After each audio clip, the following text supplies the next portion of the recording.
চলমান রাষ্ট্র সংস্কার নিয়ে অন্তর্বর্তী সরকারের প্রধান উপদেষ্টা ডক্টর মোহাম্মদ ইউনূস আজ দ্বিতীয় দফায় বিএনপির সাথে বৈঠকে বসবেন, জানাবো বিস্তারিত।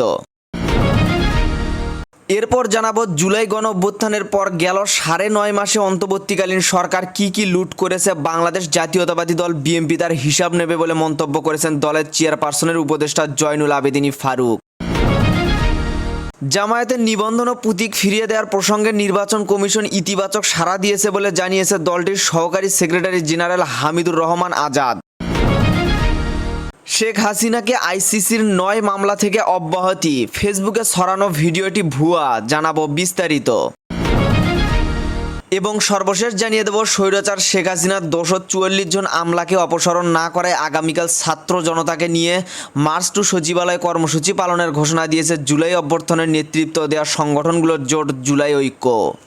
এতক্ষণ শুনছিলেন সংবাদ শিরোনাম, এবারে বিস্তারিত। তার আগে নতুন নতুন আপডেট নিউজ পেতে আমাদের চ্যানেলটি সাবস্ক্রাইব করে রাখুন। চলমান রাষ্ট্র সংস্কার নিয়ে অন্তর্বর্তীকালীন সরকারের প্রধান উপদেষ্টা ডক্টর মোহাম্মদ ইউনূস আজ দ্বিতীয় দফায় রাজনৈতিক দলগুলোর সাথে বৈঠকে বসবেন। এতে বিএনপির স্থায়ী কমিটির সদস্য সালাউদ্দিন আহমেদের নেতৃত্বে ৩ সদস্যের একটি প্রতিনিধি দল অংশ নেবে। সোমবার ২ জুন বিকেলে 4:30টায় রাজধানীর বেইলি রোডে অবস্থিত ফরেন সার্ভিস একাডেমিতে বৈঠক অনুষ্ঠিত হবে। বিষয়টি নিশ্চিত করেন বিএনপির মিডিয়া সেলের সদস্য শাহরুল কবির খান। গণমাধ্যমকে বলেন, প্রধান উপদেষ্টার আমন্ত্রণে জাতীয় ঐক্যমত কমিশনের বৈঠকে বিএনপির স্থায়ী কমিটির সদস্য সালাউদ্দিন আহমেদের নেতৃত্বে বিএনপির প্রতিনিধি দল অংশ নেবে। দলের বাকি সদস্যরা হলেন বিএনপি চেয়ারপারসনের উপদেষ্টা কাউন্সিলরের সদস্য ইসমাইল জবিউল্লাহ ও সুপ্রিম কোর্ট আইনজীবী সমিতির সাবেক সাধারণ সম্পাদক ব্যারিস্টার রুহুল কুদ্দুস কাজল। এর আগে প্রধান উপদেষ্টার নেতৃত্বাধীন জাতীয় ঐক্যমত কমিশনের সঙ্গে রাজনৈতিক দলগুলোর প্রথম দফার আলোচনা শেষ হয় 19 মে। প্রথম দফায় কমিশনের বিভিন্ন রাজনৈতিক দলের সঙ্গে একাধিক বৈঠক অনুষ্ঠিত হয়। এতে অন্তর্বর্তী সরকারের গৃহীত রাষ্ট্র সংস্কার উদ্যোগ নিয়ে জাতীয় ঐক্যমত গড়ে তোলার চেষ্টা করা হয়। এরই ধারাবাহিকতায় দ্বিতীয় দফায় বৈঠক শুরু হতে যাচ্ছে আজ। প্রসঙ্গত, গত বছরের অক্টোবরে সংবিধান, নির্বাচন ব্যবস্থা, জনপ্রশাসন, বিচার বিভাগ, দুর্নীতি দমন কমিশন ও পুলিশ সংস্কার কমিশন গঠন করে অন্তর্বর্তীকালীন সরকার। পরে গত ফেব্রুয়ারিতে কমিশনগুলো পূর্ণাঙ্গ প্রতিবেদন দেয়। সেই সংস্কার প্রস্তাবগুলো নিয়ে ঐক্যমত প্রতিষ্ঠার লক্ষ্যে গত 15ই ফেব্রুয়ারি থেকে যাত্রা শুরু করে জাতীয় ঐক্যমত কমিশন। জুলাই গণ অভ্যুত্থানের পর গেল ৯.৫ মাসে অন্তর্বর্তীকালীন সরকার কি লুট করেছে বাংলাদেশ জাতীয়তাবাদী দল বিএনপি তার হিসাব নেবে বলে মন্তব্য করেছেন দলের চেয়ারপারসনের উপদেষ্টা জয়নুল আবেদিন ফারুক। সোমবার ২ জুন সকালে জাতীয় প্রেস ক্লাবের শহীদ রাষ্ট্রপতি জিয়াউর রহমানের ৪৪তম শাহাদত বার্ষিকী ও বাংলাদেশের গণতন্ত্র শীর্ষক আলোচনা সভা ও দোয়া অনুষ্ঠানে তিনি এসব কথা বলেন। আন্তর্জাতিক অপরাধ ট্রাইব্যুনালে ক্ষমতাচ্যুত প্রধানমন্ত্রী শেখ হাসিনার বিচার শুরু হওয়াতে বিএনপি খুশি হয়েছে জানিয়ে জয়নুল আবেদিন ফারুক বলেন, তবে এই ফাঁকে যদি বিএনপিকে মাইনাস করার কোনো চিন্তাই সরকারের থাকে তাহলে তার রুখে দিতে বিএনপি প্রস্তুত। তিনি আরও বলেন, সরকারে বসে যেসব উপদেষ্টারা আরেকটি রাজনৈতিক দলকে সহযোগিতা করছে তাদের পদত্যাগ করা উচিত। বিএনপি একাই শুধু নির্বাচন চায় না, আরও অনেক দলই চায়। উল্লেখ করে তিনি আরও বলেন, ৯.৫ মাসে এই সরকার কি লুট করেছে তা হিসাব নেবে বিএনপি। এদিকে ৩ মাসের মধ্যে জাতীয় নির্বাচন দেওয়ার কথা থাকলেও কেন ৯.৫ মাস অতিবাহিত হলে সেই প্রশ্নও রাখে বিএনপির চেয়ারপারসনের উপদেষ্টা।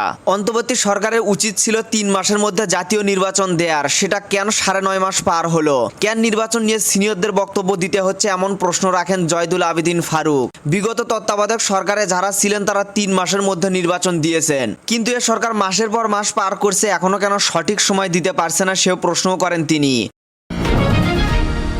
জামায়াতের নিবন্ধন ও প্রতীক ফিরিয়ে দেওয়ার প্রসঙ্গে নির্বাচন কমিশন ইতিবাচক সাড়া দিয়েছে বলে জানিয়েছে দলটির সহকারী সেক্রেটারি জেনারেল হামিদুর রহমান আজাদ। আইনি প্রক্রিয়া সম্পূর্ণ করে দ্রুত আদালতের নির্দেশ কার্যক্রমের প্রত্যাশা জানিয়েছেন তিনি। সোমবার ২ জুন দুপুরে আগারগাঁয়ের নির্বাচন কমিশন ভবনে সিইসি-এম নাসির উদ্দিনের সঙ্গে বৈঠক শেষে তিনি এসব কথা জানান। তিনি অভিযোগ করেন, ফ্যাসিস্ট সরকার অন্যায়ভাবে জামায়াতের নিবন্ধন বাতিল করে, তবে আদালতের রায়ের প্রেক্ষিতে পুনরায় নিবন্ধন ফিরে পাওয়ার ন্যায় বিচার প্রতিষ্ঠা হয়েছে। বৈঠকে ইসির সাড়া মিলেছে জানিয়ে জামায়াতের সিনিয়র নেতা বলেন, আদালতের রায় স্পষ্ট বলা হয়েছে দলটির পূর্বের কার্যক্রম ফিরিয়ে দিতে, তাই নিবন্ধন এবং প্রতীক ফিরে পেতে আইনি কোনো বাধা থাকছে না। সামাজিক যোগাযোগ মাধ্যমে সম্প্রতি একটি ভিডিও ছড়িয়ে পড়েছে, যেখানে দাবি করা হয় সাবেক প্রধানমন্ত্রী শেখ হাসিনার বিরুদ্ধে ইন্টারন্যাশনাল ক্রিমিনাল কোর্টে আইসিসির দায়ের করা 9টি মামলা থেকে তাকে অব্যাহতি দেওয়া হয়েছে। ভিডিওটি বর্ণনায় আরও বলা হয়, মামলার পক্ষে বাংলাদেশ সরকারের আইন বিভাগ কোনো তথ্য প্রমাণ উপস্থাপন করতে না পারে আদালত তাকে অব্যাহতি দিয়েছে। তবে রিউমার স্ক্যানার টিমের অনুসন্ধানে উঠে এসেছে এই দাবির কোনো ভিত্তি নেই এবং ভিডিওটি একটি বিভ্রান্তিকর প্রচারণা। আন্তর্জাতিক অপরাধ আদালতে আইসিসির রেকর্ডে শেখ হাসিনার বিরুদ্ধে দায়ের করা কোনো মামলার অস্তিত্ব মেলেনি। ভিডিওটি বিশ্লেষণ করে দেখা গেছে সেখানে যে কোর্টরুম দেখানো হয়েছে তা আসলে ইন্টারন্যাশনাল কোর্ট অফ জাস্টিস এর। কোর্টরুমের ডেস্কে স্পষ্টভাবে লেখা আছে ইন্টারন্যাশনাল কোর্ট অফ জাস্টিস লেখা রয়েছে, অর্থাৎ এটি কোনো অপরাধমূলক মামলার বিচার প্রক্রিয়ার অংশ নয়, বরং একটি উপদেষ্টামূলক শুনানির অংশ। মূলত ভিডিওটি সুইস কনফেডারেশনের পক্ষে ইসরায়েলের দখলদারিত্বের বিষয়ে আন্তর্জাতিক আইনি ব্যাখ্যা উপস্থাপনের একটি বক্তব্যের অংশ, যা 2024 সালের 24শে ফেব্রুয়ারি পাকিস্তানের সংবাদ মাধ্যম ডাউন নিউজ ইংলিশের ইউটিউব চ্যানেলে প্রচারিত হয়। ভিডিওতে দেখা যায় সুইজারল্যান্ডের প্রতিনিধি ফ্রান্স পেরেজ ইসরায়েলের কর্মকাণ্ডের আইনি মূল্যায়ন তুলে ধরেছেন। সেখানে শেখ হাসিনা কিংবা বাংলাদেশের প্রসঙ্গ কোথাও নেই। বেঁধে দেওয়ার সময় পেরিয়ে গেলেও বিভিন্ন মন্ত্রণালয় সহ সরকারি প্রতিষ্ঠানগুলোতে কর্মরত স্বৈরাচার শেখ হাসিনার দোসর 44 জন আমলাকে অপসারণ না করে আগামীকাল ছাত্র জনতাকে নিয়ে মার্চ টু সচিবালয় কর্মসূচি পালনের ঘোষণা দিয়েছে জুলাই গণ অভ্যুত্থানের নেতৃত্ব দেওয়া সংগঠনগুলোর জোট জুলাই ঐক্য। সোমবার 2 জুন গণমাধ্যমে পাঠানো এক প্রেস বিজ্ঞপ্তিতে এই তথ্য জানিয়েছে জুলাই ঐক্যের অন্যতম সংগঠক ইসরাফিল ফারাজি। মঙ্গলবার 3 জুন সকাল 11:30টায় ঢাকা বিশ্ববিদ্যালয়ের রাজু ভাস্কর্যের সামনে থেকে মিছিল নিয়ে সচিবালয় অভিমুখে যাত্রা শুরু করবে বলে জানিয়েছে তারা। জুলাই ঐক্যের প্রেস বিজ্ঞপ্তিতে বলা হয়, গত 20 মে জাতীয় প্রেস ক্লাবে সচিবালয় সহ সরকারি বিভিন্ন প্রতিষ্ঠানে থাকা 44 জন স্বৈরাচারের দোসর আমলাদের তালিকা প্রকাশ করে জুলাই ঐক্য।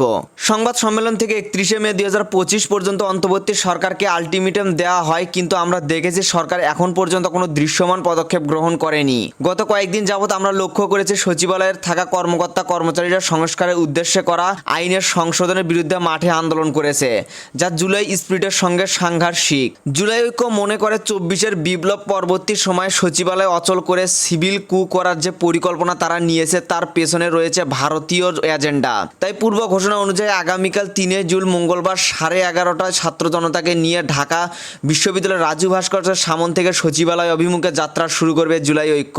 শেখ হাসিনাকে ভারতীয় প্রক্সি দাবি করে তার সহকারীদের সচিবালয় থেকে অবাঞ্ছিত ঘোষণা করার দাবিতে মার্চ টু সচিবালয় কর্মসূচিতে দেশবাসীকে অংশ নেওয়ার আহ্বান জানানো হয় জুলাই ঐক্যের প্রেস বিজ্ঞপ্তিতে। এদিকে শহীদ জিয়ার নামে বিমানবন্দরের নাম ফিরিয়ে দেওয়ার দাবি জানিয়েছে গাজীপুর মহানগর বিএনপির সাধারণ সম্পাদক এম মঞ্জুরুল করিম রনি। জিয়াউর রহমানের 44তম শাহাদত বার্ষিকী উপলক্ষে রবিবার 1 জুন টঙ্গীতে এক অনুষ্ঠানে তিনি এসব কথা বলেন। মঞ্জুরুল করিম রনি বলেছেন, টঙ্গী থেকে 2টি দাবি উত্থাপন করেছি, একটি হলো ডিসেম্বরের মধ্যে নির্বাচন দিতে হবে, আরেকটি শাহজালাল আন্তর্জাতিক বিমানবন্দরের নাম শহীদ জিয়ার নামে ফিরিয়ে দিতে হবে। তিনি বলেন, গত 9 মাসে কোনো সংস্কার হয়নি। 45 বছর আগে একদলীয় শাসন ব্যবস্থা থেকে বহুদলীয় গণতন্ত্র প্রতিষ্ঠা করে জিয়াউর রহমান সরকার শুরু করেছিলেন। পরবর্তী সময় বেগম খালেদা জিয়া 27 দফা ও পরে বিএনপির ভারপ্রাপ্ত চেয়ারম্যান তারেক রহমান 31 দফা সংস্কার প্রস্তাব করেছেন। সুতরাং সংস্কারের দোহাই দিয়ে 2-1 দল নির্বাচন পিছিয়ে দিতে চায়। এদিকে অন্তর্বর্তী সরকারকে তার মর্যাদাপূর্ণ বিদায় নিশ্চিত করতে ডিসেম্বরের মধ্যে জাতীয় নির্বাচন আয়োজনের আহ্বান জানান বিএনপির স্থায়ী কমিটির সদস্য খন্দকার মোশাররফ হোসেন। আজ রবিবার 1 জুন বাংলাদেশের সম্মিলিত পেশাজীবী পরিষদের আয়োজনীয় জাতীয় প্রেস ক্লাবে বিএনপির প্রতিষ্ঠাতা ও প্রয়াত রাষ্ট্রপতি জিয়াউর রহমানের 44তম মৃত্যুবার্ষিকী উপলক্ষে আয়োজন সভায় এসব কথা বলেন তিনি।